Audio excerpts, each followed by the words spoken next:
Olá, pessoal. Nessa videoaula nós vamos estudar Teorema de Bernoulli, certo? E também a questão da perda de carga, com a extensão do Teorema de Bernoulli. Então, a energia, que é a base desse teorema, nós podemos entendê-la como a capacidade de produzir algum tipo de trabalho ou algo em movimento, certo? E a lei da conservação da energia, ela estabelece o seguinte, que a quantidade total da energia dentro de um sistema isolado, ela sempre vai permanecer constante. Então, dessa forma, a energia ela não pode nem ser criada, nem tampouco destruída ou perdida, certo? O que vai acontecer com essa energia é que ela pode ser convertida em outras formas de energia, certo? Quando a gente estuda energias, trazendo agora para a área de hidráulica, trabalha muito com a energia mecânica. A energia mecânica é a energia que é produzida a partir do trabalho de um corpo, tá? E ela vai estar relacionada aí com outras duas formas de energia. Primeiro, a energia cinética, que é a energia dos corpos em movimento, no caso dos fluidos, e dentro da água, nós que trabalhamos com a hidráulica. Segundo, a energia potencial, que é a energia que vai estar armazenada ali naqueles corpos e que tem a capacidade de se transformar em movimento. Enquanto o corpo está parado, ele tem energia potencial, como nós estamos vendo nessa figurinha aqui. Depois que aquele corpo se põe em movimento, então nós já temos aí a energia cinética aqui, certo? Então, o teorema das forças vivas ou da energia cinética diz o seguinte: o trabalho total de todas as forças atuantes em um sistema físico, ele é dado pela variação da energia cinética daquele sistema, certo? Então, qualquer que seja o trabalho realizado, todas as forças que vão estar atuando naquele sistema, esse trabalho ele vai resultar ali pela variação da energia cinética, certo? Então, a energia, né, ou a carga dessas partículas que vão estar em movimento, né, a energia por unidade de peso escoado, no caso da hidráulica, tá? Vai depender de vários fatores, certo?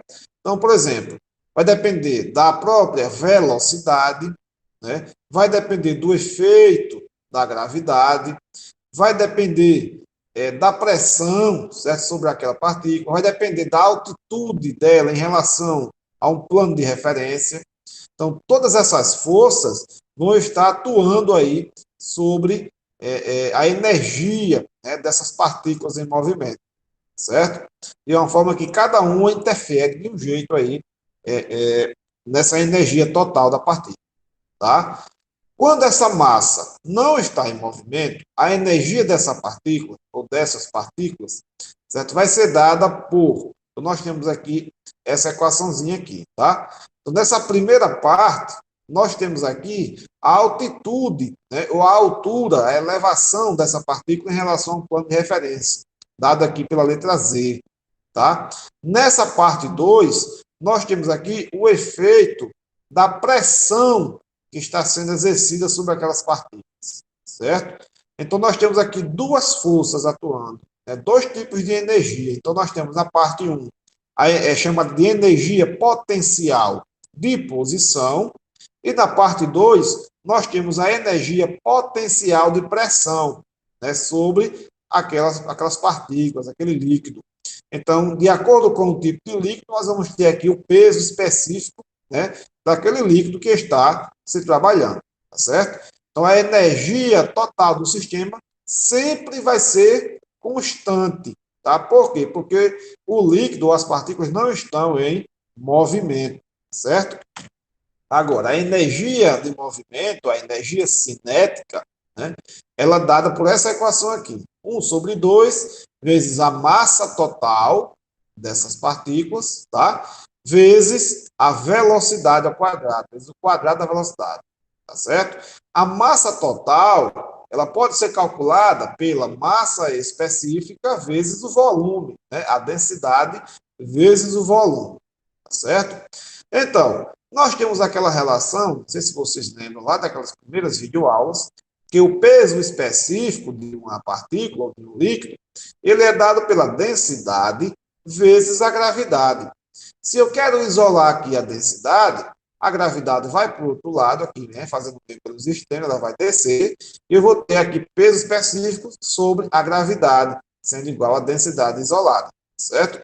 Então, como eu tenho a densidade aqui no cálculo aqui da massa, eu posso substituir essa densidade pelo peso específico sobre a gravidade, tá? E aí, vezes o volume, eu tenho a massa aqui total dessas partículas, tá certo?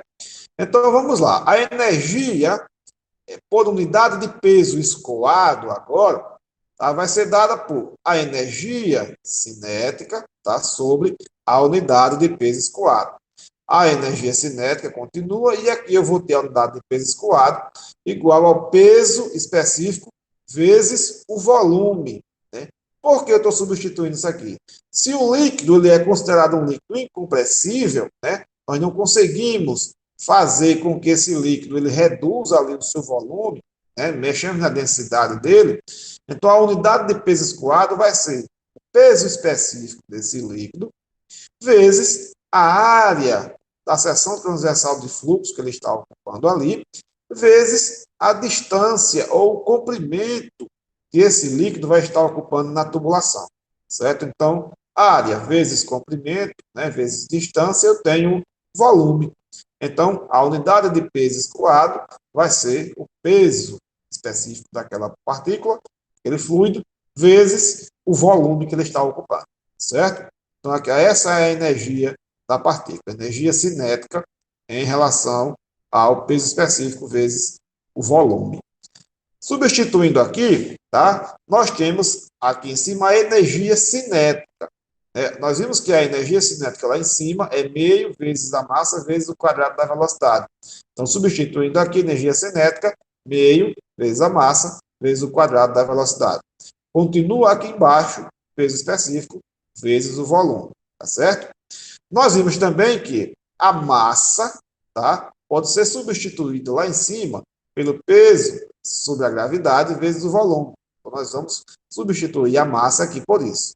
Então, peso específico vezes o volume sobre a gravidade, tá certo?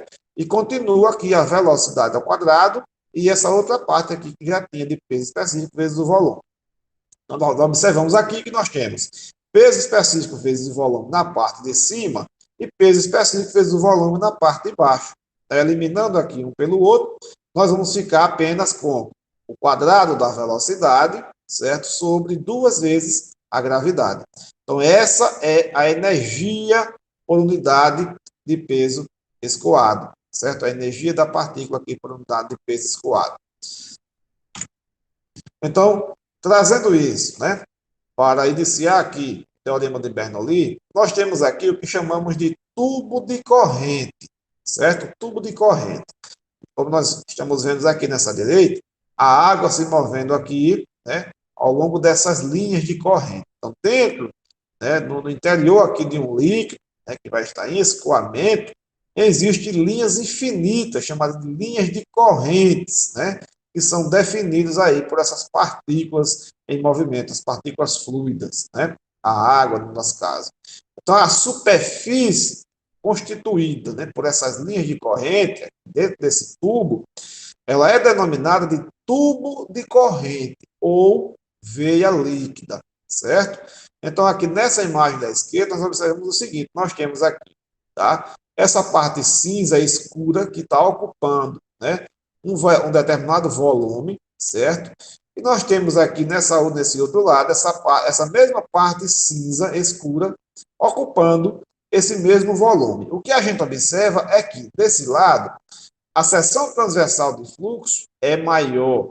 Nesse outro lado, ela é menor. Tem uma constrição aqui, tem uma redução, certo? Ela que está espremida. Então, aqui nós temos uma determinada pressão, aqui nós também temos outra determinada pressão. Aqui existe uma velocidade, aqui existe outra velocidade. Nós observamos também que nesse lado de cá existe uma determinada altura em relação a esse plano de referência horizontal. Nesse ponto 2, essa altura ela também é menor. tá certo? Então, existem forças diferentes atuando aqui, tá certo? Então, vamos lá. De acordo com que o volume de água ele vai entrando aqui nessa região constrangida, né, que está sendo reduzida aqui, a velocidade desse corpo de água, desse volume de água, ela vai aumentando, tá certo? E a força da pressão nesse lado esquerdo aqui, ela empurra, tá, essa água para a direita e aí faz um trabalho positivo. Já nesse caso aqui, a força da pressão 2, ela faz um trabalho negativo, porque ela está empurrando na direção oposta. Ela está sentindo aqui uma pressão ao contrário, digamos assim, certo? Porque tem uma resistência, tá? Já que aqui é mais estreito, a água ela sofre uma resistência. Já que ela sofre uma resistência, é uma força contrária, a pressão aqui é contrária, tá? Ela é como se fosse empurrando para a esquerda, fazendo resistência para que essa água não entre, tá certo? Então, de acordo com a equação da continuidade, né, nós já vimos o seguinte, que a velocidade da água, ela vai aumentar, tá certo? Quando a gente reduz o diâmetro para manter a mesma vazão, a velocidade, à medida que vai entrando aqui nessa área menor, a velocidade vai aumentando. A velocidade no ponto 1 é menor do que a velocidade no ponto 2, certo? Só que é o seguinte, o trabalho que é realizado por P1 tem que ser maior que o trabalho negativo, né, que é realizado por P2, ou seja, a pressão no ponto 1 tem que ser maior do que a pressão no ponto 2, para que exista sempre a água fluindo da esquerda para a direita, tá? E aumentando aí a sua velocidade. Então, é essa relação, né, inversa aí entre pressão e velocidade, né, que é chamada de princípio de Bernoulli, foi estabelecido aí por Daniel Bernoulli, certo? Foi um cientista que viveu lá no século XVIII, 1700 e 1782. Ok, pessoal? Então, é isso que nós observamos, olha. Quando a pressão é maior, a velocidade é menor, tá? À medida que a água vai entrando numa seção menor, sabe, no diâmetro menor, a pressão vai reduzindo, porque existe resistência da água entrando aqui, certo? Só que como a vazão é constante, a velocidade vai ter que aumentar para manter a mesma vazão, só que perde pressão, certo? Então, o princípio de Bernoulli, né, publicado aqui com esse livro aqui nessa capa, né, bem antiga, ele diz o seguinte: em pontos ao longo de um fluxo de corrente horizontal, regiões de maior pressão têm velocidade de fluido menor, tá? E pontos de pressão menor têm velocidade de fluido maior, tá certo? Mas aí, como é que a pressão aqui vai ser maior do que aqui? Por causa da altura. Observamos aqui que a água aqui, ela está numa altitude maior do que aqui. E nós temos o efeito da gravidade. Lembram lá? A energia cinética, para ocorrer o movimento, nós observamos lá o efeito da gravidade. Tá certo? Então, considerando, né, aquela variação da energia cinética, certo? Nós vemos lá, 1 sobre 12 vezes massa vezes a velocidade ao quadrado. Sendo um líquido incompressível, né, um líquido que não consegue ter uma densidade alterada, ele não pode ser comprimido, considerando também que o escoamento, né, é um escoamento de líquido perfeito, não existe atrito, tá certo? Isso teoricamente, tá? Não existe atrito, a viscosidade, tá, é zero, a soma dos trabalhos de todas as forças, né, atuantes ali vai ser dessa forma aqui. Então, nós temos a energia, né, potencial de movimento, a energia cinética, tá? No ponto 2, menos a energia cinética no ponto 1, então nós temos aqui a diferença, né, de energia cinética, nós temos o movimento acontecendo, então nós observamos que do trabalho, né, ele é observado pela diferença, né, de energia cinética pelo movimento, vai ser igual à diferença de pressão, tá, do ponto 1 para o ponto 2, mais a diferença de altitude do ponto 1 para o ponto 2. Tá? Então, essa diferença de pressão com essa diferença de altitude vai gerar uma diferença de movimento entre esses dois pontos. Então, o que indica que o trabalho está sendo realizado, o que indica que o movimento está acontecendo, é justamente a diferença de energia cinética de um ponto para o outro, tá certo? Então, organizando aqui, cada um no seu lugar, a energia cinética mais a energia de pressão mais a energia de posição no ponto 1 tem que ser igual à energia cinética mais a energia de pressão mais a energia de altitude, de posição do ponto 2, certo? Pode ter diferença entre cada energia dessa, mas a soma delas tem que ser igual à soma que vai estar acontecendo lá no outro ponto, tá certo? De forma que sempre vai existir aqui uma energia constante, porque o líquido é um escoamento perfeito, incompressível, sem existir viscosidade, sem atrito, tá certo, pessoal? Então tá aí, ao longo de toda a tubulação, né, ao longo do fluxo ali de água naquela tubulação, a soma, né, dessas alturas aqui vai ser constante, né? A energia cinética do movimento, a piezométrica, ou energia de pressão, e a geométrica, ou energia de posição, tá certo? Então, o teorema de Bernoulli, ele é o princípio da conservação da energia, tá? Lembram lá que a energia ela não pode ser destruída nem criada, né? Então, ela vai ser convertida, tá certo? Então, o teorema de Bernoulli, ele é o princípio dessa conservação da energia. Cada termo desse representa ali uma parte, né, daquela energia total da partícula que vai estar em movimento, certo? Cada um atua de uma forma. E cada termo, ele é expresso em métodos, tá? E nós chamamos isso aí de carga. Então, nós temos aqui a carga de velocidade ou dinâmica, chamada de taquicarga, a carga de pressão ou piezocarga e a carga de posição ou carga geométrica, tá certo?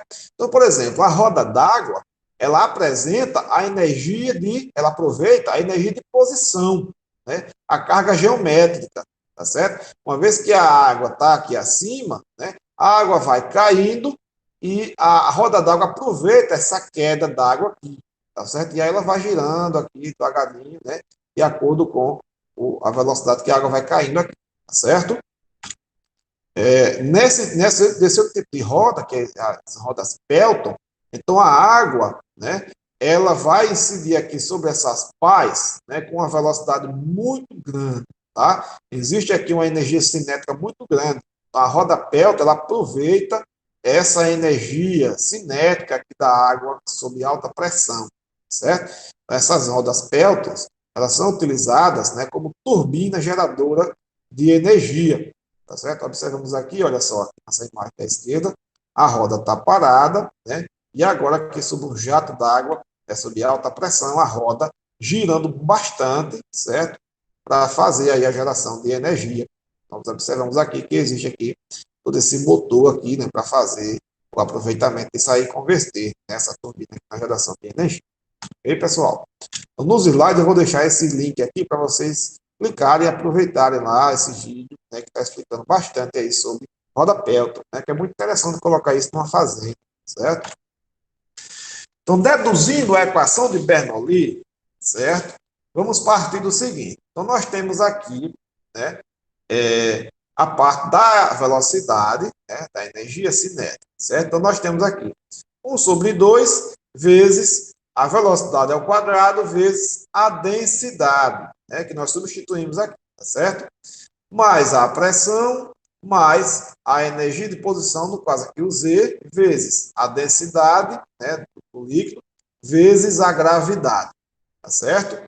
Então vamos lá, vamos substituir aqui, tá certo? Aqui nós temos velocidade ao quadrado, certo? Sobre 2 vezes a densidade, só que nós fizemos agora, colocamos um peso específico aqui embaixo. Então, colocamos aqui um denominador sobre todos, o mesmo denominador, o peso específico aqui, aqui e aqui.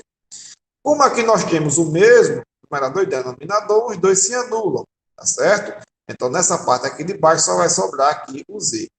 Aqui na parte do meio, né, vai continuar o peso específico, tá certo? Desse lado aqui, nós temos, né, a densidade como peso específico sobre a gravidade, lá naquela relação anterior que nós vimos. Como nós temos o peso específico em cima e peso específico embaixo, os dois também se anulam, certo? Então, sobrando aqui dessa relação, V ao quadrado sobre 2G, mais pressão sobre peso específico, mais a altitude, certo? Então, essa é a dedução do teorema de Bernoulli. E aí, vamos lá. Quando a gente vai fazer um dimensionamento em queda livre, né, ou por gravidade, a gente vai ter, obviamente, a água, né, com a energia que é um ponto maior, saindo lá embaixo, né, a uma altitude menor, tá certo? E aí vamos considerar que esse ponto que a água está saindo como sendo o referencial de altura, tá certo? Então, nós temos aqui uma diferença de altitude, né, desse ponto 2, onde a água está saindo, até o ponto 1, aqui o nível da água, certo? Lá em cima. Então, vamos lá. A pressão no ponto 1 mais a densidade vezes a velocidade no ponto 1 ao quadrado sobre 2, mais a densidade vezes a gravidade vezes a altitude do ponto 1 vai ser igual à pressão no ponto 2 mais apenas a energia cinética do ponto 2.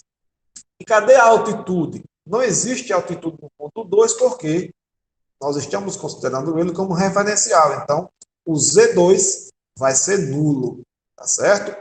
Considerando também que, tanto no ponto 1, tá certo? Aqui onde a água está saindo, quanto no ponto 2, né, lá em cima, onde está o nível da água, as pressões estão sob pressão atmosférica, então, pressão 1 é igual a pressão 2. Então, as duas estão dos dois lados da igualdade. Então, se anula, certo? Isso é igual a pressão atmosférica. Então, só vai sobrar aqui dessa conta a energia cinética aqui no ponto 1, tá? Mais aqui a energia, né, de posição, densidade do líquido vezes a gravidade vezes a altitude do ponto 1, sendo igual à parte da energia cinética lá do ponto 2. Já assumiu aqui a pressão também, certo? Tanto no ponto 1 quanto no ponto 2. E aí é o seguinte, a velocidade lá no ponto 1, lá em cima, é insignificante quando a gente compara com a velocidade aqui do ponto 2, certo? Porque essa área aqui, né, em 1, ela é maior do que essa área aqui da seção, principalmente no ponto 2, né? Então, aqui tem uma diferença de velocidade muito grande. E essa daqui é insignificante aqui no nível da área. Certo? Então, a gente pode dizer que apenas a energia de posição no ponto 1 é suficiente para se ter aqui energia de movimento no ponto 2. Então, só vai sobrar isso. Densidade vezes gravidade vezes E1 igual a densidade vezes a velocidade ao quadrado sobre 2, aqui do ponto 2. Tá certo? Como a água ela é incompressível, né? Então, a água ela não muda de volume, tá certo? A densidade dela não muda, então a densidade da água em 1 vai ser a mesma densidade da água em 2. Então, eu vou retirar a densidade daqui e a daqui, né? Dos dois lados da igualdade. Então, vai ficar desse jeito, certo? Gravidade vezes E1 igual a V ao quadrado sobre 2, tá certo? Então, nós sabemos, né, quanto é a gravidade. Nós sabemos quanto é a altitude aqui de Z1. Mas nós não sabemos qual é a velocidade da água no ponto 2. Então, vamos isolar aqui a velocidade. Né? Então, ficamos aqui com velocidade no ponto 2 ao quadrado, igual a... Aí, o 2 que estava aqui, ele vai subir, vai lá para o outro lado. Certo? Fazendo pelos extremos, vai ficar aqui 2G vezes Z1. Tá certo? Como a velocidade está ao quadrado, nós vamos tirar aqui esse quadrado, colocando a raiz do outro lado. Então, a velocidade da água lá no ponto 2 vai ser igual a raiz de 2 vezes a gravidade vezes a altitude Z1, tá certo? E quem é Z1? Z1 vai ser a diferença, né, de altitude, de Z1 até Z2, tá certo? Como Z2 é zero, tá certo? Então, nós vamos ter aqui apenas essa diferença de altitude como o próprio Z1. Ok, pessoal? Então, é isso que nós fazemos no dimensionamento em queda livre, né? Calculamos a velocidade lá no ponto mais abaixo, tá certo? Porque a água está caindo por gravidade e a velocidade lá embaixo tende a aumentar, tá certo? Então tá aqui. O que fazer com essa velocidade? Então nós levamos lá para a equação da continuidade, tá? Para calcular a vazão que está saindo ali. Então, como nós temos o diâmetro conhecido, né, da tubulação, o diâmetro da seção de escoamento, a água está saindo lá embaixo. Como nós sabemos agora a velocidade, podemos saber a vazão, certo? E aí depois continua nos demais cálculos, nós vamos ver mais à frente, certo? Então, continuando aqui nessa parte de energia, nós temos o que chamamos de linha de carga ou linha de energia. O que é isso? É a representação, né, da energia lá em cada seção de um escoamento, tá? Então, vai ser a energia total medida em relação a um plano de referência para cada ponto lá do escoamento, tá certo? Então, a soma das energias de pressão, da energia de velocidade e da energia de posição, né, em cada ponto, lá em cada seção do escoamento, vai dar aqui toda a energia, ou seja, a cota de energia, tá certo? Então, aqui nós observamos nessa imagem, tá? Aqui em cima, a linha de energia, de um ponto 1 a um ponto 2, certo? E sendo o somatório de todas essas forças aqui, certo, pessoal? Então, já temos outra linha que fica um pouco abaixo, que é chamada de linha piezométrica, tá? E o que é a linha piezométrica? Tá? É uma linha, certo, que vai ficar bem abaixo, né, da linha de energia, separada, né, por uma distância aqui, que vai ser igual, essa distância vai ser igual à energia cinética, tá, naquela seção.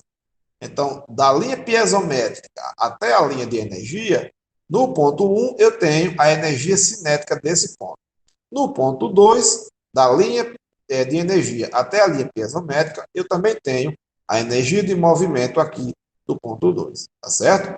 Então, a energia piezométrica, né, ela vai ser a soma da energia de pressão e de posição, tá certo? Em cada ponto lá da seção, tá certo? Em cada ponto da tubulação, dando aí o que chama de cota piezométrica, né? É a cota da energia piezométrica, certo? Aqui nós temos a linha piezométrica aqui indicando a energia piezométrica aqui e aqui a cota piezométrica no ponto 2. Ok, pessoal? Considerando o movimento, né? Vocês estão lembrados, movimento permanente, que não muda, né, no tempo, uniforme, não muda no espaço, por qualquer forma de escoamento, tá, em regime turbulento, tá, ou na forma de lâmina, certo? O escoamento laminar, a declividade da linha piezométrica é constante, tá certo? Não vai ter alteração naquela soma de energia, né, de pressão com energia de posição, certo? A linha piezométrica sempre vai ser constante, tá certo? E aí nós temos aqui, acima da energia, da cota da linha energética, né, da cota de energia, à medida que vai se distanciando, né, do ponto 1 ao ponto 2, uma queda de energia.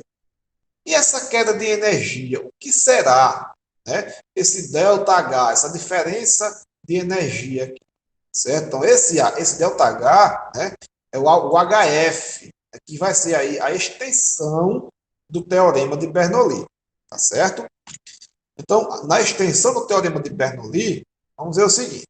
Primeiro, lá na dedução, nós estudamos que no escoamento não existe atrito, né? É um escoamento perfeito, não existe atrito das partículas com a seção, com a parede do tubo, por exemplo, né? Não existe influência da viscosidade, o líquido é um líquido perfeito, não tem viscosidade, certo?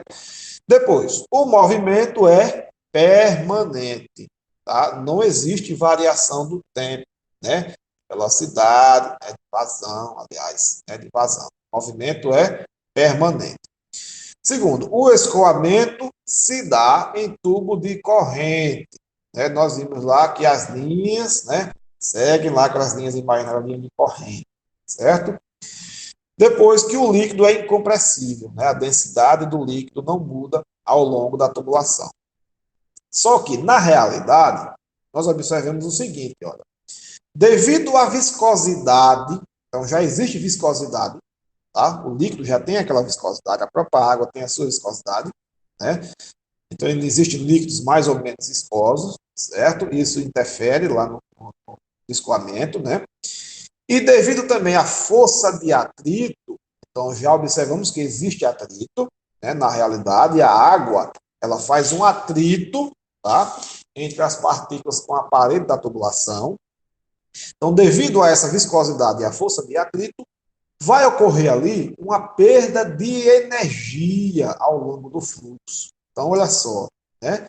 Vai existir perda de carga, perda de energia. A água, à medida que ela vai escoando na tubulação, ela vai perdendo energia, vai perdendo carga, certo?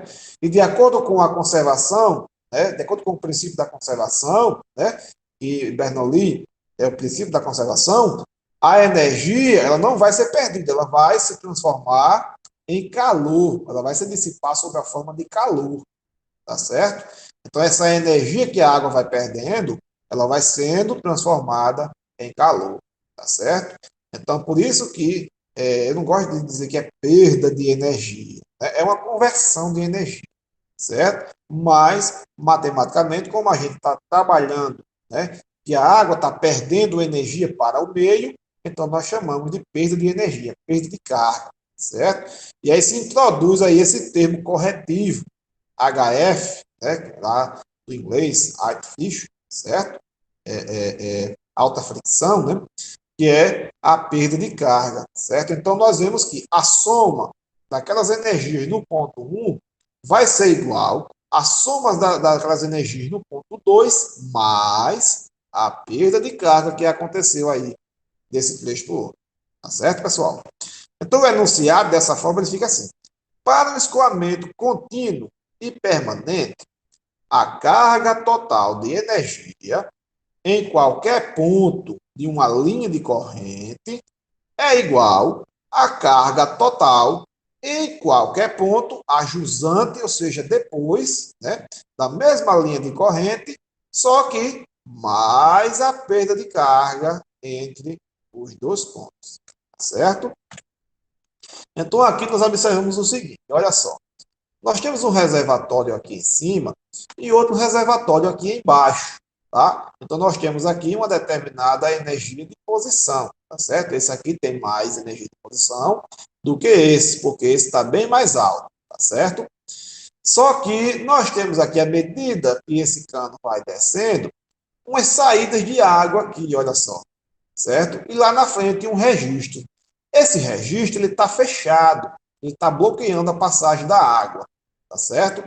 Como esse registro está fechado, certo? Então, a água que saiu por esse cano tendeu a subir por cada cano desse e ficar aqui no mesmo nível do reservatório, tá certo? Então, aqui está fechado, ela não desce. Então, ela subiu e ficou lá no mesmo nível do reservatório. Então, esse nível aqui, certo, é considerado a linha de carga estática, porque a água está parada, está estática, tá certo? E aqui está indicando aqui o nível dessa linha de energia estática, tá certo, pessoal? Agora, a partir do momento que eu abro o registro aqui embaixo, olha só o que acontece com a linha de energia, tá? De cada tubulaçãozinha dessa subindo aqui, tá certo? A linha de energia da água agora, ela vai diminuindo o nível aqui dentro dessas tubulações saindo aqui, ele vai diminuindo. Por que ele vai diminuindo? Porque a água agora não está mais parada, está em movimento. E se a água está em movimento, aplicando Bernoulli, vai existir perda de energia ou perda de carga a cada ponto desse, tá certo? Então, quem vai indicar, né, a diferença de energia, ou a perda de carga, é justamente essa distância do ponto máximo aqui, em relação ao nível do reservatório, até o nível da água dentro de cada tubulaçãozinha dessa aqui, tá certo? Então, quanto maior, certo, a distância que a água percorreu, né, descendo aqui, nós vamos ter uma maior perda de carga, né, em relação ao nível do reservatório. Olha só, a perda de energia cinética, tá? A perda de carga aqui vai ser maior, tá ok, pessoal? Então, nós temos aqui, olha, do nível do reservatório para o ponto 1, nós temos essa perda 1. Do ponto 1 para o ponto 2, nós tivemos aqui essa diferença aqui, essa perda 2. Do 2 para o 3, essa outra perda, tá? E assim vai. Quando a gente somar perda 1, perda 2, perda 3, 4, 5 e 6, nós vamos ter aqui toda a perda, tá, da água que vai estar nesse nível até o nível do reservatório lá em cima, tá certo? A perda de carga total entre os dois reservatórios, dois pontos considerados, tá certo, pessoal? Então, é isso que diz o teorema de Bernoulli com a extensão da perda de carga. Então, a energia ou a carga no ponto 1, tá, vai ser igual à carga total no ponto 2, só que com a diferença de carga, o delta H, que aconteceu aí ao longo desse ponto. Tá certo? Esse delta H ele entra aqui, né, na segunda parte, né, do ponto que está sendo considerado em relação ao primeiro, certo? A perda de energia entre dois pontos. Então, mas por que será, né, que acontece essa perda de carga? Como é que ela acontece, certo? Então, nós temos uma variável, né, chamada de rugosidade relativa. E o que é essa rugosidade relativa? Então, essa variável, né, que é uma relação desse Ezinho aqui com o diâmetro da tubulação, esse Ezinho é a rugosidade absoluta da parede do tubo, porque o tubo tem rugosidade. Por mais liso que seja, mas ele tem ainda uma pequena rugosidade, certo? Em relação ao diâmetro, né, aquela diferença de rugosidade, aquela altura de rugosidade em relação ao diâmetro daquela tubulação, né, aquela rugosidade adentrando dentro do diâmetro da tubulação, dentro da área da seção transversal do fluxo, nós temos essa rugosidade relativa.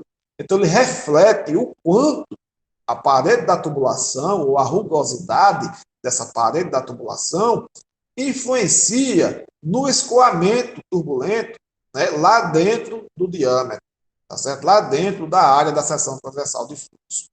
E aí nós temos o seguinte: essa imagem aqui da esquerda, essa parte de cima, essa imagem de cima, nós temos aqui essa parte cinza escuro tracejado, que é representando a parede da tubulação, tá certo? E aqui nós observamos umas irregularidades.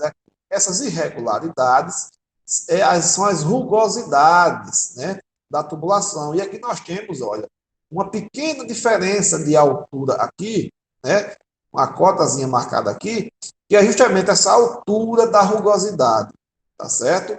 A maior até a menor, certo? Até o nível da parede, tá certo? Então, nós temos esse pequeno desnível de rugosidade aqui. Desse outro lado aqui, nós temos outra marcação. O que é essa outra marcação?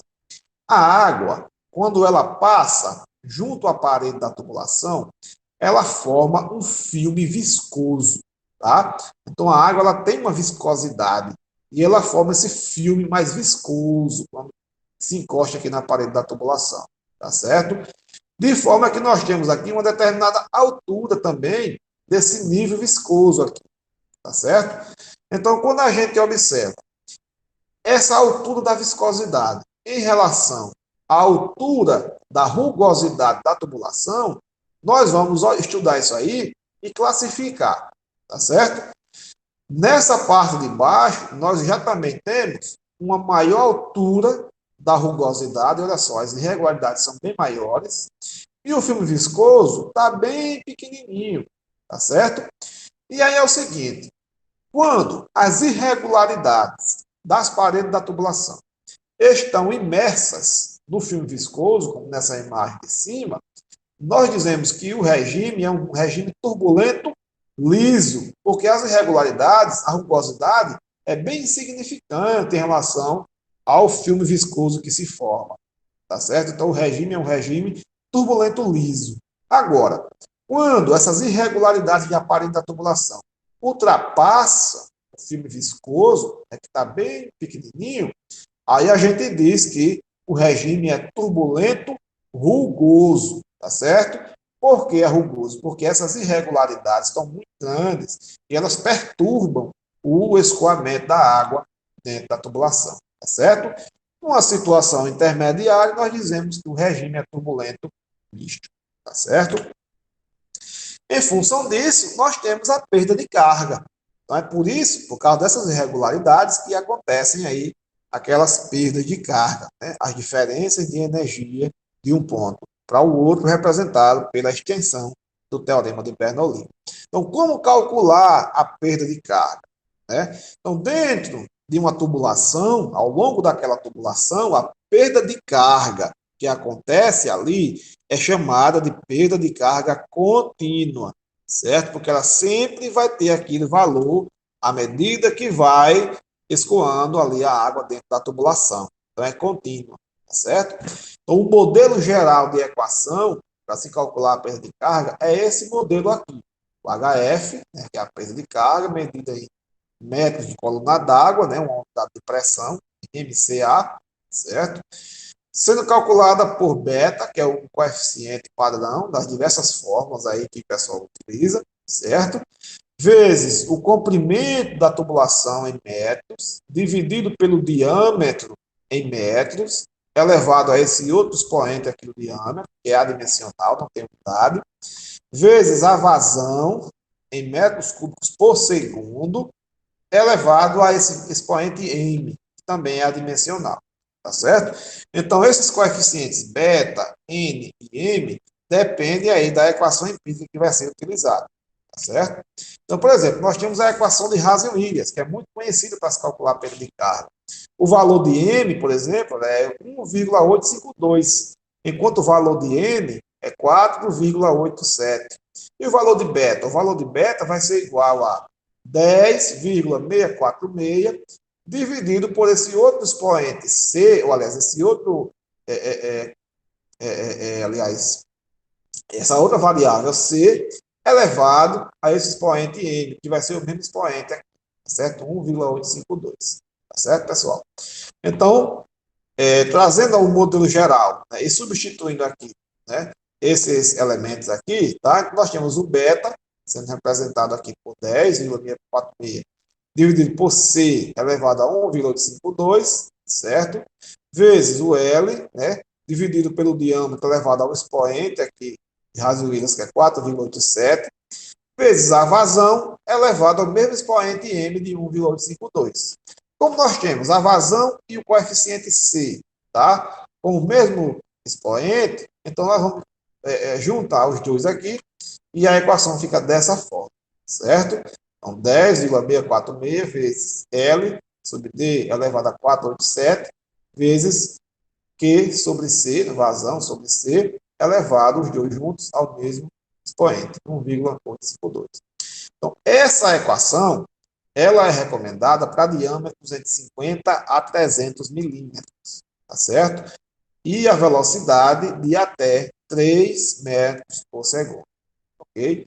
Já esse coeficiente C, né, coeficiente C, que é chamado de coeficiente de Hazel-Williams, ele pode ser calculado por essa equação aqui abaixo, tá? E essa equação aqui, ela utiliza outras coisas aqui. Ela utiliza esse coeficiente F, nós vamos entender daqui a pouco. Esse outro coeficiente que vocês já aprenderam a calcular, que é o número de Reynolds, certo? E utiliza também aqui o diâmetro, né? Que vai entrar em metros aqui, tá certo? Então, pode ser calculado o coeficiente C dessa forma. Então, aqui foi o experimento, né, de Hazel-Williams. Nós temos aqui esses resultados em gráfico, olha só. Nós temos aqui esse primeiro gráfico A, que gerou aqui o valor do coeficiente C, tá? Aqui no eixo Y, em função do número de Reynolds, aqui no eixo X. E aqui nós temos as curvas, tá? De coeficiente C, para diversos diâmetros, né? Diâmetros de 50 a 200 milímetros aqui, tá certo? Esse gráfico A, essa parte A do gráfico, foi feito para um tubo que praticamente não tem rugosidade, né? Uma rugosidade zero, uma rugosidade absoluta zero, como nós estamos vendo aqui assim, tá certo? Então, olha só, nós observamos que todos os diâmetros estão semelhantes, né? Existe uma pequena diferença aqui do diâmetro menor, que tem um coeficiente C maior, em relação ao diâmetro maior, que tem aqui um coeficiente C menor, certo? Mas eles acompanharam praticamente aqui todo o mesmo comportamento, tá certo? À medida que a gente aumenta o número de Reynolds, ou seja, o regime fica mais turbulento, o valor do coeficiente C vai aumentando, tá certo? Para todos os diâmetros, tá? Agora, nesse outro gráfico B, olha só, nós temos aqui agora um tubo que já tem uma certa rugosidade, certo? Então, apesar de ser pequeno, mas já tem uma certa rugosidade. E o que foi que aconteceu aqui? À medida que a gente chega já num valor, né, de número de redes aqui bem considerável, aqui lá no meio do gráfico, houve aqui, né, uma diferença muito grande do valor de C em relação aos diâmetros, tá? Quanto mais aumentou o número de Reynolds, houve uma diferença maior no valor do coeficiente C, tá? Entre os diâmetros diferentes. De uma forma que o maior diâmetro, tá? Teve o maior valor de C, enquanto o menor diâmetro teve o menor valor de C aqui, certo?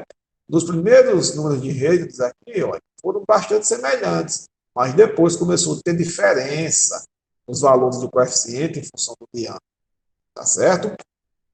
Observou-se isso também aqui para tubos com maiores rugosidades. Aqui, à medida que já aumentou o número de redes no início, certo? Já teve discrepâncias aqui entre os valores do coeficiente C para diâmetros diferentes. Nesse outro gráfico D, a rugosidade é bem maior, tem um tubo bem mais rugoso aqui, tá certo? Então, para todos os números de Reynolds, o valor do coeficiente C foi diferente entre os diâmetros.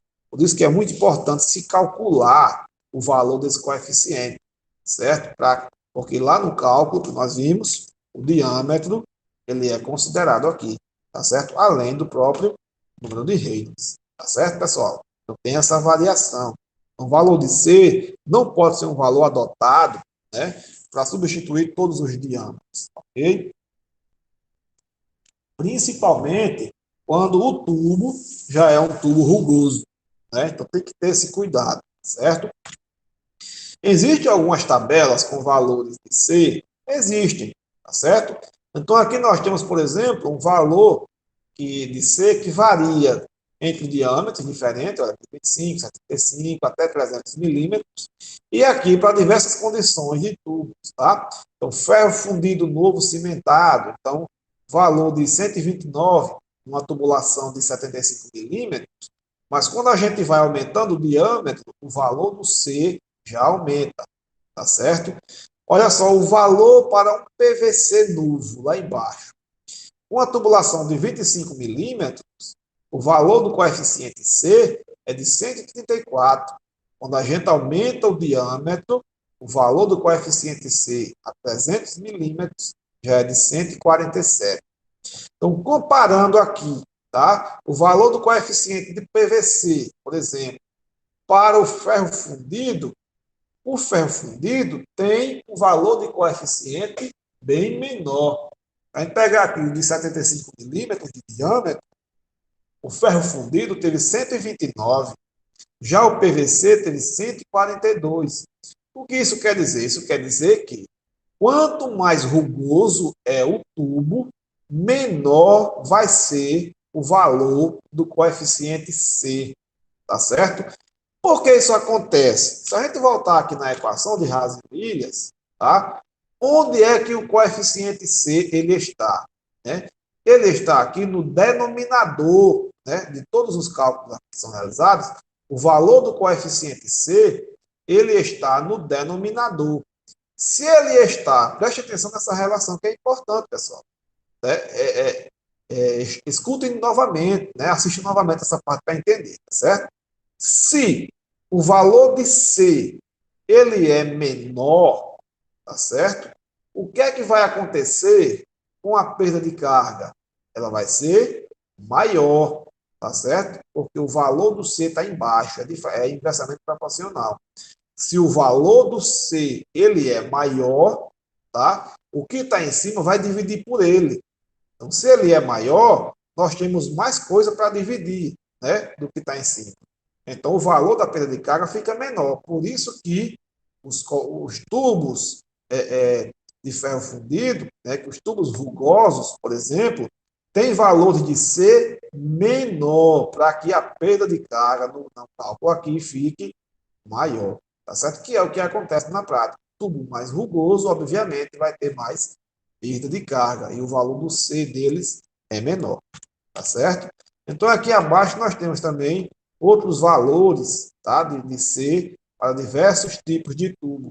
Tá certo? Então, a gente observa aqui valores maiores, por exemplo, para aço, tá? Aço soldado, ferro fundido novo, tá certo? Olha só a diferença do ferro fundido novo para o ferro fundido usado. O novo, o valor é 130. O ferro fundido usado, de 90. Então, o ferro fundido usado já está bem mais velho, bem mais rugoso. Então, o coeficiente C tem que ser bem menor para que a perda de carga lá no cálculo dê maior. Tá certo? Então, quais os valores menores ainda? Olha só. Aço, tá? Conjuntas, né? Lockbar, 90. A gente tem aqui aço corrugado, de 60, tá certo? Aço rebitado, de 85. Aço soldado, de 90, em uso. E o PVC? O PVC é considerado um tubo já liso, então é 150, tá certo? Então, o coeficiente é maior para que a perda de carga fique menor, porque ele é um tubo já mais liso, tá certo? Outra equação de perda de carga, bastante conhecida, né, é a equação universal, ou também chamada de equação de Darcy-Weisbach. Tá? Então, o valor do M lá daquele modelo vai ser de 2 e o valor do N é de 5. Já o valor do beta, ele vai pegar aqui 16 vezes F, tá? Nós vamos falar já já desse F, que também tinha lá no cálculo do C, né? Dividido por π ao quadrado vezes 2 vezes a gravidade, tá certo? Então, esse é o valor do beta. Substituindo aqui os coeficientes, né, no modelo da equação geral, nós temos aqui o beta, tá certo? Nós temos aqui o expoente do diâmetro, que é 5, e o expoente da vazão, agora, que é 2, tá certo? Então, fazendo aqui os cálculos, o que já é conhecido, tá? Nós vamos ter aqui 1,621 vezes o F, tá? Aí nós temos, continuando aqui, a vazão ao quadrado, dividido por 2 vezes a gravidade, tá? Vezes o diâmetro ao quadrado, vezes o L. Tá certo, pessoal? Então, nós temos aqui, agora resultando, né? O F, tá? Vezes a velocidade ao quadrado, tá certo? Dividido por 2G, certo? Vezes o diâmetro, tá? Vezes o comprimento da tubulação, certo? Então, a equação, né, de Darcy, ela é mais conhecida na literatura vista dessa forma: F vezes L sobre diâmetro vezes velocidade ao quadrado sobre 2G. E o que é esse danado desse F? Esse F é chamado de fator de atrito, tá certo? Ou fator de perda de carga. Então, esse fator de atrito ele pode ser obtido nesse gráfico, tá? Que é chamado de diagrama de Moody, certo? E vai entrar aqui embaixo o número de Reynolds, certo? Que a gente já aprendeu a calcular, que é pela velocidade vezes o diâmetro dividido pela rugosidade da água, certo? Ou do líquido, né? E aqui nesse outro eixo Y da direita, certo? Vai entrar aqui a rugosidade relativa, Ou seja, você vai pegar a rugosidade absoluta em milímetros e dividir pelo diâmetro do tubo, também em milímetros, tá? Ou em metros, desde que seja os dois na mesma unidade. Divide, né? Você vai ter ali a relativa, certo? A rugosidade relativa. Então, vamos pegar o seguinte, olha só. Esse número de Reynolds aqui, de 10 a 7, elevado a 10 a 7 aqui, tá certo? 10 a 7 aqui. E aí, vamos escolher aqui uma rugosidade relativa, por exemplo, de 0,001, tá? 0,001. Então, nós vamos cruzar, olha aqui essa linhazinha de baixo, tá certo?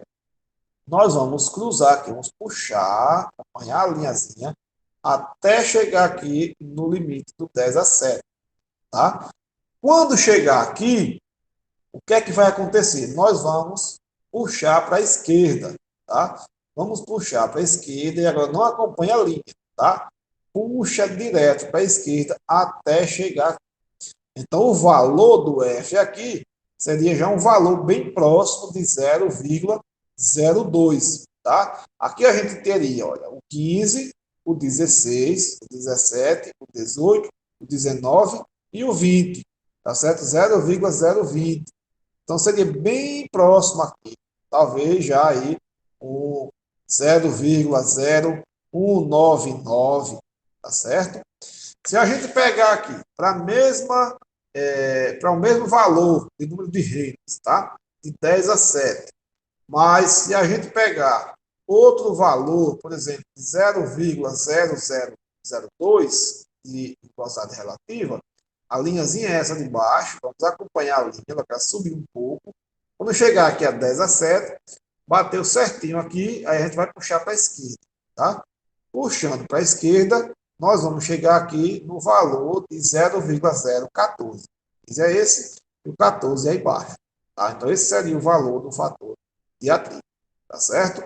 Se a gente pegar, por exemplo, aqui, o valor do número de Reynolds, 10 a sexta, né, 10 elevado a sexta, e aí pegando uma rugosidade, então, bem liso, esse daqui de baixo, 0,00005, tá? O que é que a gente vai fazer? Nós vamos pegar essa linha aqui, que é a linha dele, e seguir essa linha. Olha que ela está subindo, tá certo? Subindo aqui, e está acompanhando ainda. Quando chegar no valor do número de Reynolds, né, cruzou aqui, nós vamos agora puxar para a esquerda, acompanhando a linha do valor do F. E aqui chegamos no valor do F, do valor de 0,013, tá certo? Então, esse gráfico, ele é muito bom, mas ele não é tão preciso, tá certo? Ele apresenta aí ainda alguns erros de estimativa, tá certo, pessoal? Esse diagrama aí. Então, aqui nós temos a variação do valor de F em função da velocidade da água, tá certo? Então, aqui embaixo nós temos a velocidade aumentando. E o que é que está acontecendo com o valor do F? O valor do F, ele vai diminuindo, tá certo?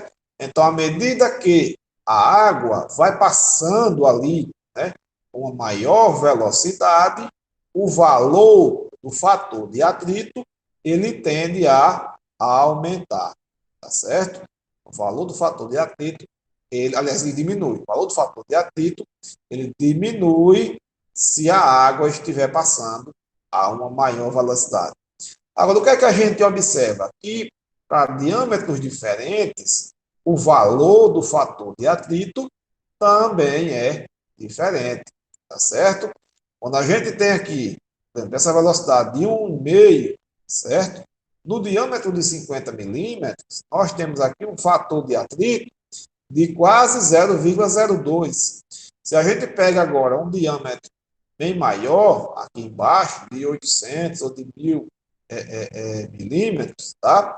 A gente tem aqui um valor de fator de atrito bem menor, tá certo? 0,011, tá? Ou 0,12, tá certo, pessoal? Então, existe uma diferença muito grande, né, do fator de atrito para diâmetros diferentes, tá certo? E aqui nós temos uma tabela com o valor da rugosidade absoluta para alguns materiais, tá certo? Como vai precisar, então eu deixei aqui a tabela certo? Vai estar disponível lá nos slides também, certo? Então, a gente tem aqui valores de rugosidade. Por exemplo, quais são os valores maiores? Então, nós temos aqui aço rebitado, olha, com valor de 6 milímetros, né? A rugosidade absoluta lá na parede chega a 6 milímetros. Se a gente pegar o PVC, olha só a rugosidade, 0,0015 milímetros. É quase nada. Por isso que é um tubo considerado liso, tá certo? Cobre, latão, né? E os plásticos aí em geral. Okay? Então, o fator de atrito, o F, ele pode ser calculado, tá certo? Que é o que é mais recomendado, é se calcular o valor de F.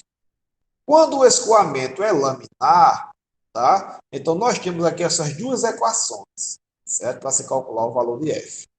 Então, essa primeira equação aqui, tá? A equação de Hagen-Poiseuille, nós calculamos em função do número de Reynolds. Agora, essa equação é utilizada para qualquer tipo de rugosidade, desde que o número de Reynolds seja no máximo 2.300, tá certo? A fórmula de Clausius, nós consideramos o número de Reynolds também, mas é para tubo liso. E quando o número de Reynolds é entre 3.000 e 10 a 15, certo? E aí nós temos aqui agora, para o escoamento turbulento, a gente vai observar o seguinte, né? Nós vimos lá como é que acontece essa questão da turbulência, né? Lá da rugosidade, certo? Nós vamos calcular o que se chama de número de Reynolds de rugosidade. Antes de escolher a equação, quando o escoamento é turbulento, precisa se calcular esse número de Reynolds de rugosidade. Não esqueçam disso, antes de calcular o valor do F, tá certo? Então, esse número de Reynolds de rugosidade, existe três formas de calcular. Primeiro, quando é o turbulento liso, tá certo? Nós vamos calcular ele dessa forma aqui, olha. Velocidade vezes a rugosidade absoluta em metros, tá certo? Não esqueça de colocar metros aqui, dividido pela viscosidade, tá certo? Se ele for abaixo de 5, tá? Então, essa é a primeira condição. Se o resultado dessa conta for abaixo de 5, então o regime é turbulento liso. E aí você vai ter equações somente para o liso, certo? Se ele é rugoso, é quando o resultado da conta é acima de 70. Então, vai ter equações aí somente para o rugoso. Tá? Faz a conta, se der acima de 70, você vai escolher a equação lá para calcular o valor do F, no regime turbulento rugoso. Quando essa conta ficar entre 5 e 70, tá certo? Então, nós vamos ter aí o misto. E aí tem equações também para essa situação intermediária. Certo, pessoal? Então, começando com o turbulento liso, nós temos aqui, tá, as primeiras equações. Então, a equação de von Karman-Planck, nós temos aqui, considerando o número de Reynolds, tá? Só que é o seguinte, olha só, nós temos o F dos dois lados. Então, como é que eu vou calcular o valor do F se eu tenho o F de um lado e o F do outro, né? Então, essas equações, né, são chamadas de equações empíricas, mas que precisam aí de modelos computacionais, tá certo? Eu vou disponibilizar para vocês uma planilha, né? Foi resultado aqui de um PIBIT, tá? PIBIT aqui do IFAL Minas, que nós desenvolvemos essa planilha avançada para calcular, tá, o valor de F, certo? Principalmente para essas condições, mas ele calcula para todos os regimes, né, turbulentos, certo? Mas principalmente para essas condições em que nós temos o F dos dois lados. É uma planilha que foi utilizada aí, Excel avançado, né, Visual Basic, certo? E aí tem todos uns comandos lá para a gente conseguir, tá, encontrar esse valor de F para esse modelo de equações. Então, essa equação ela pode ser dessa forma ou dessa outra forma aqui da direita, certo? A equação de Clausius é bem mais simples, né? De Clausius, então usa apenas o número de Reynolds. A equação de Nicurates também só usa o número de Reynolds, tá? Então, para essas três para o turbulento liso. No turbulento de transição ou misto, né, que é aquela condição intermediária, então nós já temos aí a equação de Coulomb-White, nós temos o F dos dois lados da equação, ela usa a rugosidade absoluta e usa o diâmetro, tá certo? A equação de Moody, então, não tem o F dos dois lados, então é mais simples de calcular, né, de forma manual, aí, com o uso de uma calculadora, certo? Então, usa a rugosidade e o diâmetro, tá certo? A equação de Prentice-Colebrook já tem o F também dos dois lados, então você pode calcular com o uso de um computador, certo? No turbulento rugoso, a única equação específica, tá, para esse regime é a equação de Nicurates, tá certo? E a equação de Nicurates, ela utiliza a rugosidade absoluta e o diâmetro, só que nós já temos o F do lado de cada equação, então também já não é tão simples de utilizar, certo? E qual é a equação mais utilizada, né, pelos projetistas? É essa equação de Swami, tá certo? Essa equação aqui, ela é muito utilizada, mas ela apresenta alguns problemas, porque ou ela, às vezes, subestima o valor de F, ou ela superestima o valor de F, tá certo? Mas é uma equação bem utilizada porque ela pode ser aplicada para todos os tipos de escoamento, tá certo? Então, nós vamos trabalhar bastante essa equação, certo? Eu vou deixar disponível para vocês também. Lá junto da planilha fica o tutorial dessa planilha. E no tutorial tem os resultados bem interessantes do uso dessa equação que nós simulamos. Tá? Fizemos as aplicações simuladas. Vocês vão ver lá que ela ou subestima ou outra vez ela superestima. Tá certo? E aí tem um problema, porque se você erra no valor de F, vai errar lá no valor da perda de carga. Se você superestima, né, essas perdas de carga, você vai ter problema lá no seu cálculo, né, da potência da bomba ou na compra daquele equipamento da bomba, tá certo? Se você superestima a perda de carga, então você vai precisar de uma bomba maior, quando na verdade não precisava, vai estar gastando dinheiro à toa. Se você subestima, você vai comprar uma bomba menor, né, com aquela perda de carga lá, só que na verdade quando instalar a bomba, ela não vai funcionar bem, porque você precisava de uma bomba mais potente, mas comprou uma menos potente, porque errou no cálculo da perda de carga, tá certo, pessoal? Eu vou deixar lá a planilha para vocês utilizarem. Então, o interessante é que vocês utilizem aí certa equação adequada, ok? Mas nós vamos, para fim de prática, trabalhar essa equação aqui de Swann, certo? E aí existe também a perda de carga localizada. Enquanto a contínua é aquela perda de carga dentro do tubo, né, um tubo que é uniforme lá, a localizada, o próprio nome já diz, é uma perda de carga que acontece ali em pontos específicos da tubulação, certo? Da rede, aliás, né? E que pontos são esses, né? São as junções, as conexões, as válvulas, tá certo? Então, por exemplo, um joelho, uma curva, né, uma luva, um registro aqui, uma válvula de passagem, tudo isso vai causar condição diferente do escoamento daquela que acontece no tubo normalmente, tá certo? Então, nesses pontos específicos, ocorre uma perda de carga diferente, que é chamada de perda de carga localizada, certo?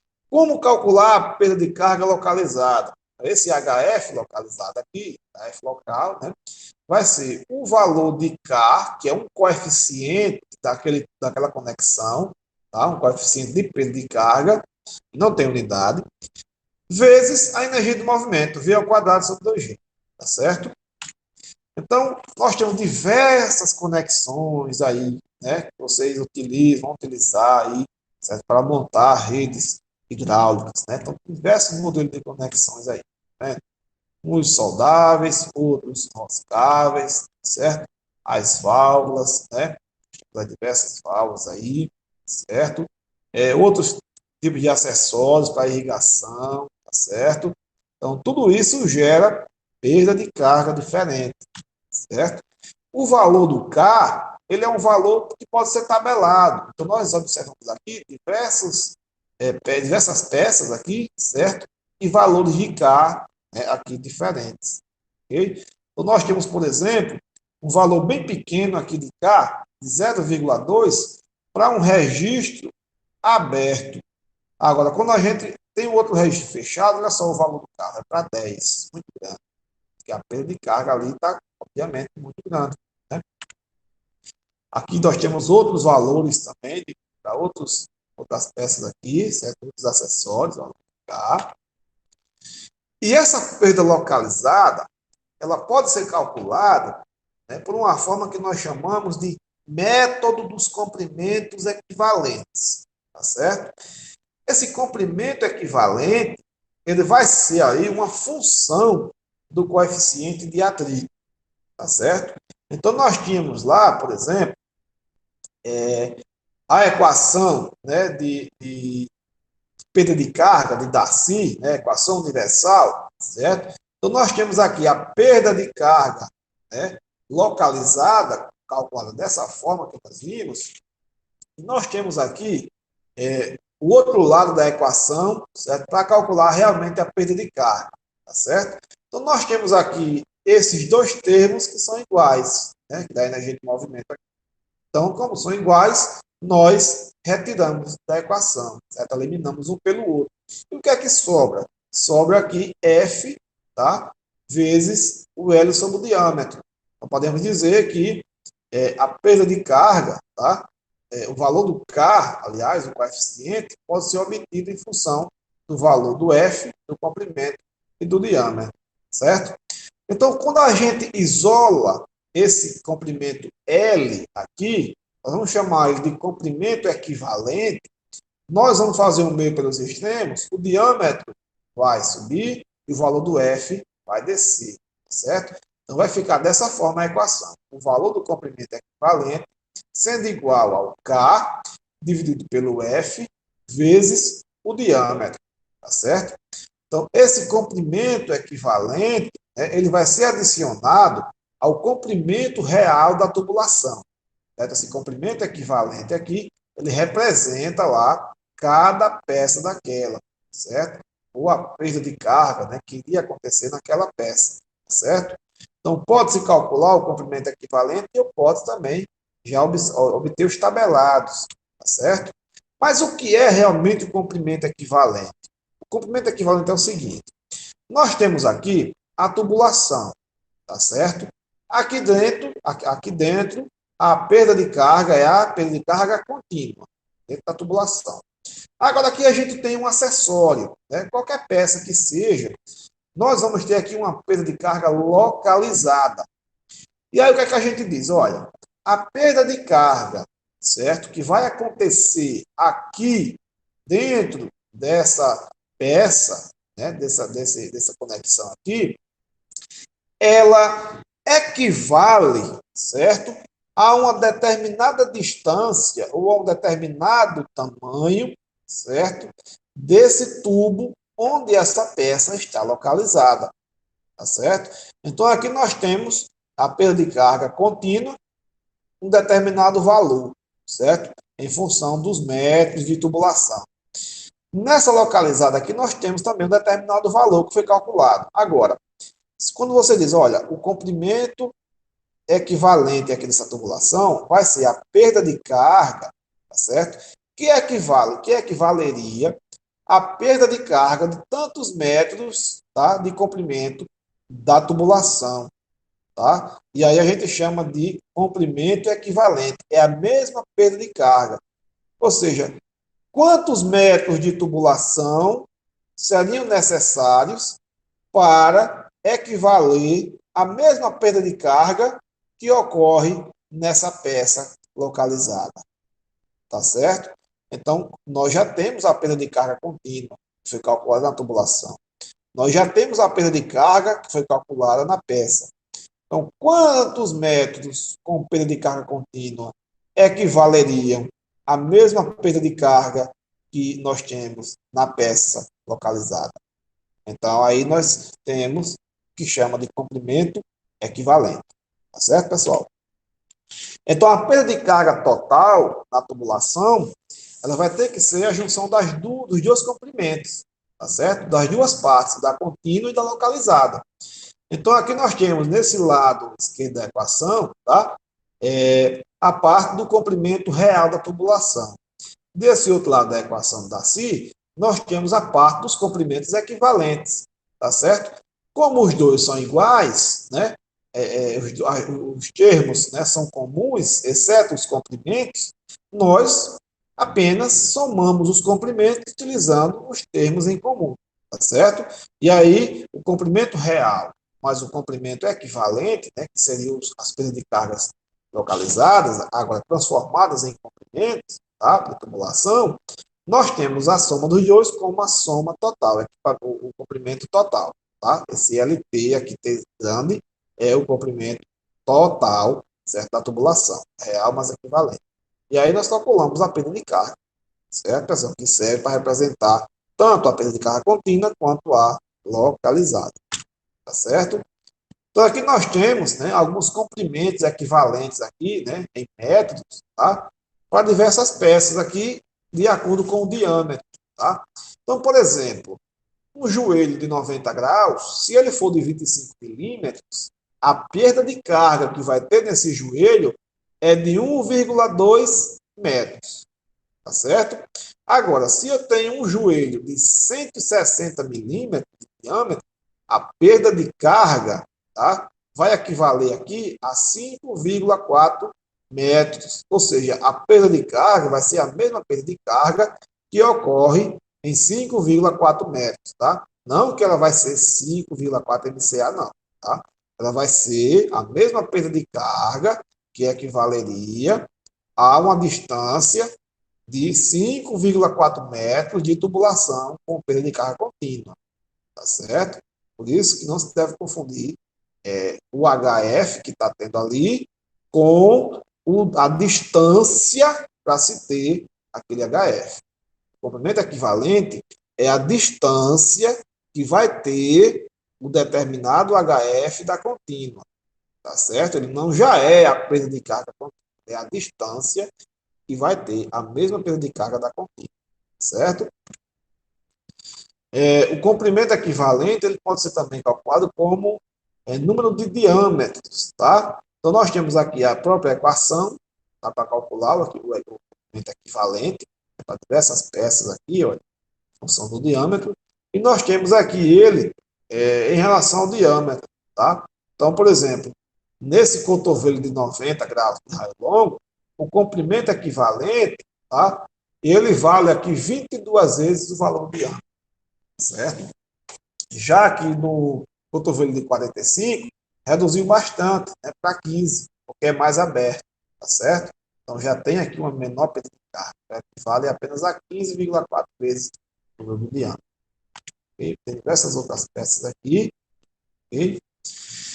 E aí vamos lá. Quando a gente trabalha com irrigação localizada, nós temos ali, no gotejamento, na microaspersão, algumas pecinhas que vão causar interferência lá dentro da mangueira, certo? Que pecinhas são essas? Os próprios gotejadores, né? Aqueles pequenos tampões que a gente coloca lá, que fura a mangueira e coloca o tampão.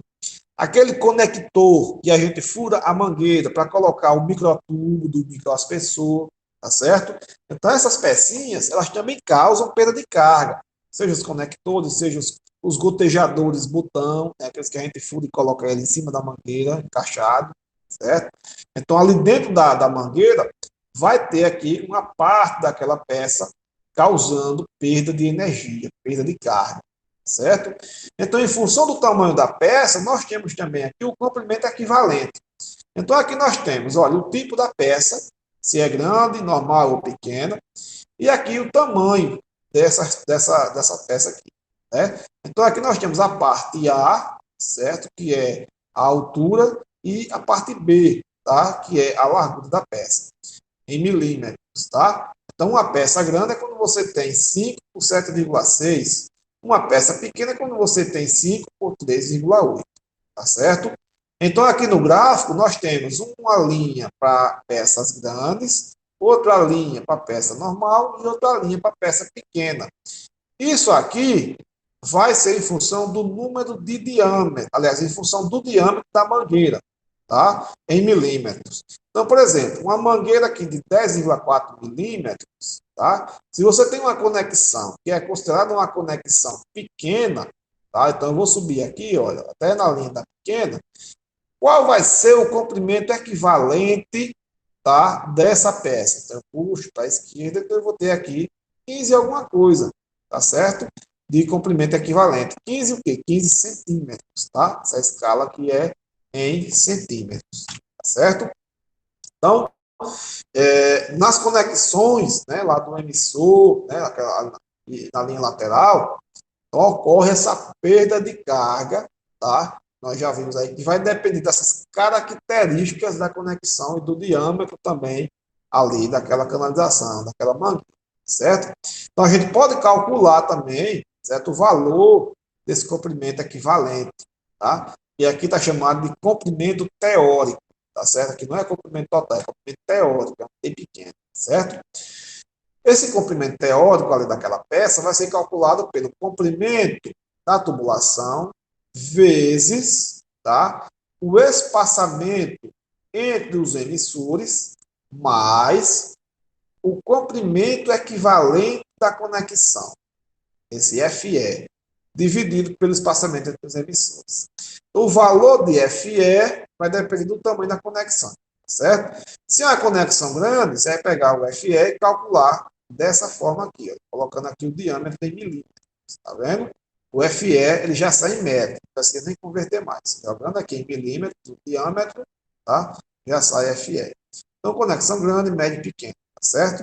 Então, calculou o valor do FE, você vai jogar aqui na equação com o espaçamento entre os emissores, lá, entre os gotejadores, entre os microaspersores, entre as peças que estão causando a perda de carga localizada, certo?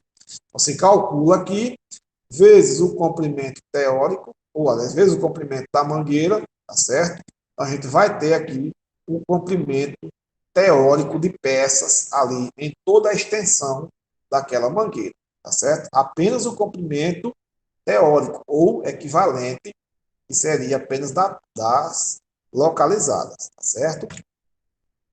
Aqui, olha, nós temos aqui aquela mesma repetição das dimensões, tá? Aqui nós temos um gotejadorzinho, né?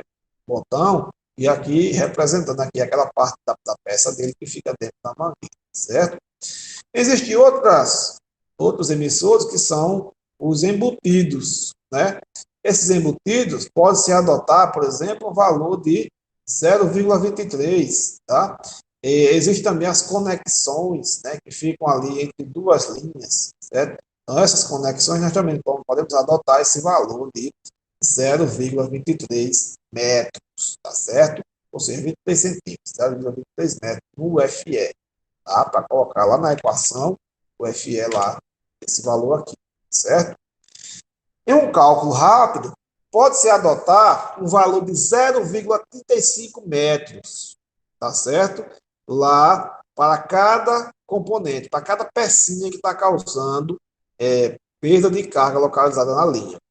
Então, se você tem lá 100 gotejadores, né, em uma linha de 200 metros, você vai pegar aqui 200 metros, tá? Mais 0,35 vezes os 100 gotejadores, tá? Então, você vai ter aqui o valor, tá, do comprimento teórico daquela linha lá, total, daquela mangueira total, com todos os gotejadores, tá certo, pessoal? É bem simples. E aí é o seguinte, olha, tanto na irrigação por aspersão, quanto na irrigação por gotejamento, microaspersão, existe ali, quando você tem vários emissores, né, a aspersão, se você tem vários aspersores, você vai ter a água saindo, né, por cada emissor, à medida que vai andando na tubulação ali, certo? Então, a água saiu do primeiro emissor, já perdeu ali, né, uma quantidade de vazão. Saiu do segundo emissor, já foi perdido também ali uma quantidade de vazão. À medida que que a água vai se distanciando e vai saindo água da tubulação para o emissor, a vazão vai diminuindo, vai sobrando menos água para os demais, tá certo? Lá dentro da tubulação.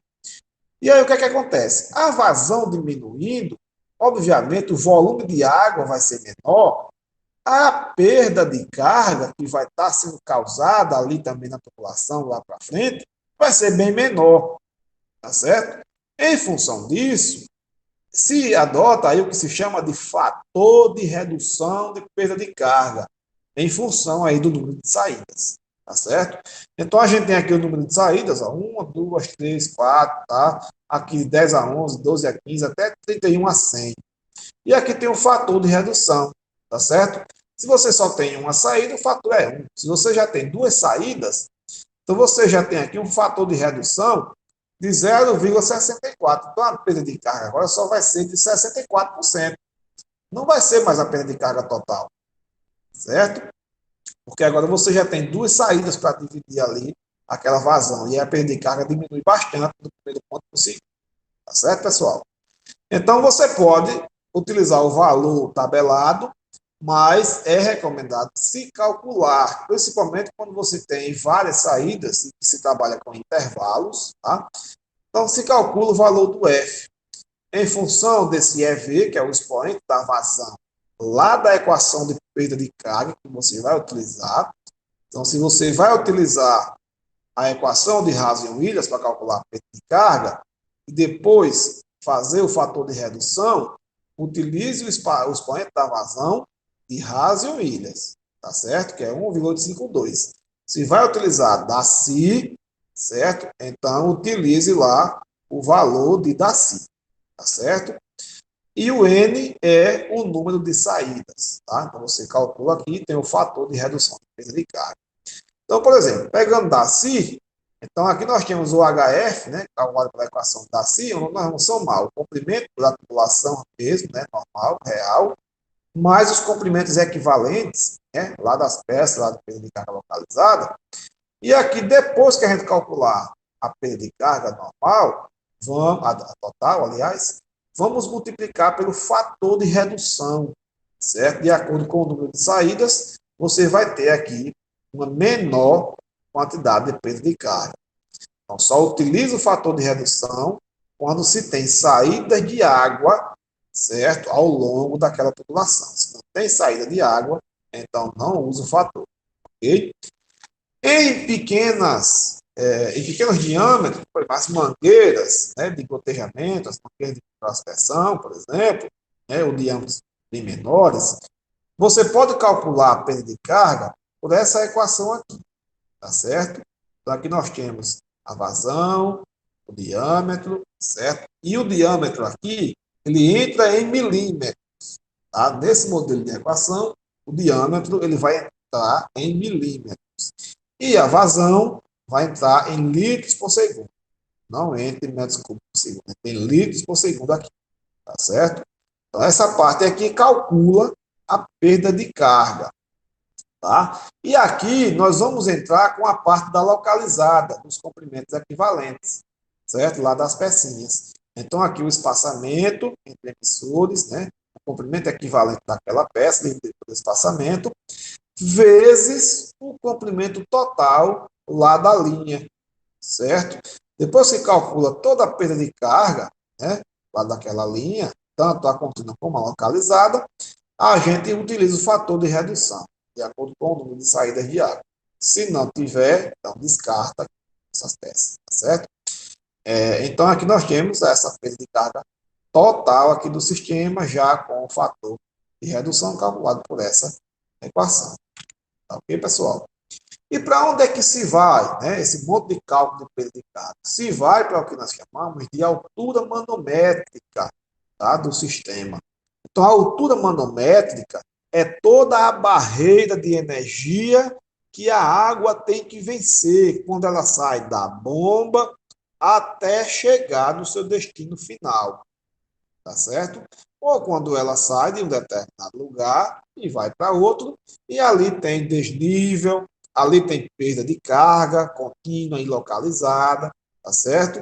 Então, essa perda, essa energia que a água tem que vencer é chamada de altura manométrica, tá certo? Então, a altura manométrica é a soma da pressão de serviço de um aspersor, de um gotejador, ou da pressão que a água tem que chegar lá no destino final. Então, numa adutora, por exemplo, se pode dizer que a água tem que chegar com uma pressão de 10 MCA ou de 5 MCA, né? Ou de 3 MCA, uma pressão já não tão grande.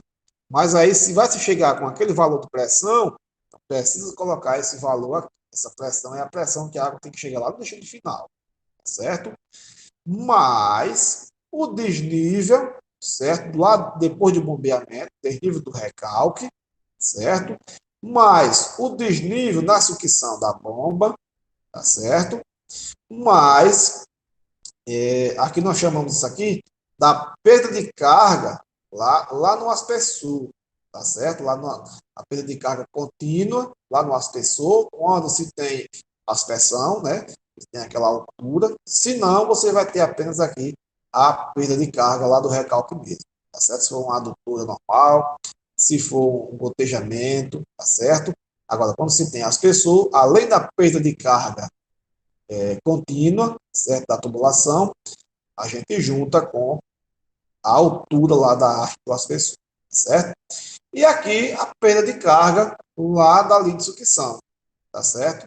A perda de carga que vai existir ali antes da bomba, né? Onde a bomba está sugando ali, naquela pequena porção de tubulação ali, certo, pessoal? Então, isso aqui é a altura manométrica do sistema, certo? Quando a gente junta com a localizada, a gente vai ter a altura manométrica total, tá certo?